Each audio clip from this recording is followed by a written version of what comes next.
వాలంటీర్లను సచివాలయాలకు వివిధ శాఖల్లో కలిపేలా చర్యలు తీసుకుంటామని మంత్రి పార్థసారథి తెలిపారు.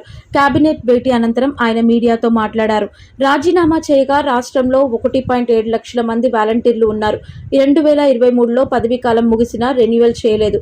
సాక్షి దినపత్రిక కొనుగోలు కోసం 102 కోట్లు ఖర్చు చేశారు. ఆ పత్రిక కొనుగోలుపై విచారణకు ఆదేశించామని ఆయన పేర్కొన్నారు. 15 ఆగస్టు 2023 తర్వాత వారి సర్వీసెస్ ని పొడిగించుకోకుండా ఎందుకు మోసం చేసిందో కూడా అర్థం కాని పరిస్థితి. వారి సర్వీస్లో ఉన్నారో లేదో కూడా అర్థం కాని పరిస్థితి. ఎందుకు ఆ ప్రభుత్వం వాలంటీర్లు మోసం చేసిందో కూడా వారే చెప్పాల్సిన అవసరం ఉంది. ఏదేమైనా కూడా సమగ్రమైన రిపోర్ట్తో రమ్మని చెప్పేసి ముఖ్యమంత్రి గారు మంత్రిమండలి ఆదేశించడం జరిగింది. సంబంధిత శాఖని తప్పకుండా తర్వాత నెక్స్ట్ వారి గురించి తగు నిర్ణయం తీసుకుంటుందని చెప్పేసి కూడా మనం చేస్తాను. అదేవిధంగా జివో నెంబర్ 6 and 7 సచివాలయం ఉద్యోగస్తులకి వాలంటీర్లకి ప్రతి నెల 200 రూపాయల ఆర్థిక సహాయం చేయబడింది. దేనికోసమంటే న్యూస్ పేపర్ కొనుక్కోవటం కోసం.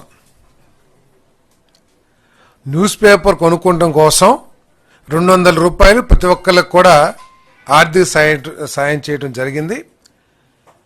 ఆ జీవోని ఈరోజు విత్డ్రా చేసుకోవడం కూడా జరిగిందని చెప్పేసి మనం చేస్తాం. ఎందుకంటే సోషల్ మీడియా ద్వారా ఏ వార్తకైనా సరే యాక్సెస్ ప్రతి ఒక్కరికి కూడా ఉంటుంది. ప్రత్యేకంగా వీళ్ళంతా ఉద్యోగస్తులు కాబట్టి అది పెద్ద సమస్య కాదు. సోషల్ మీడియాలో అన్ని పేపర్లు అందుబాటులో ఉంటున్నాయి, అన్ని వార్తలు అందుబాటులో ఉంటున్నాయి. అంతేకాకుండా ఇక్కడ సంవత్సరానికి 102 కోట్ల రూపాయలు ఖర్చు చేయడం జరిగింది. ఈ 102 కోట్ల ద్వారా మాకున్న సమాచారం ఏంటంటే కేవలం ఒకే ఒక పత్రికని కొనడం జరిగిందని చెప్పేసి చెబుతా ఉన్నారు. ఈ విధంగా ఏ విధంగా ఇటువంటి ఉత్తర్వులు ఇచ్చారు, ఈ 102 కోట్లు ఏ పత్రికకి లబ్ధి చేకూరింది, ఉద్దేశపూర్వకంగా జరిగిందా లేకపోతే ఏ విధంగా జరిగింది? ఎందుకంటే మాకున్న సమాచారం ఏ ఇతర పత్రికను కూడా ఈ సచివాలయ ఉద్యోగస్తులు కానీ ఈ వాలంటీర్లు కానీ కొన్నట్లు ఎక్కడ సమాచారం లేదు. కాబట్టి ఏ విధంగా జరిగింది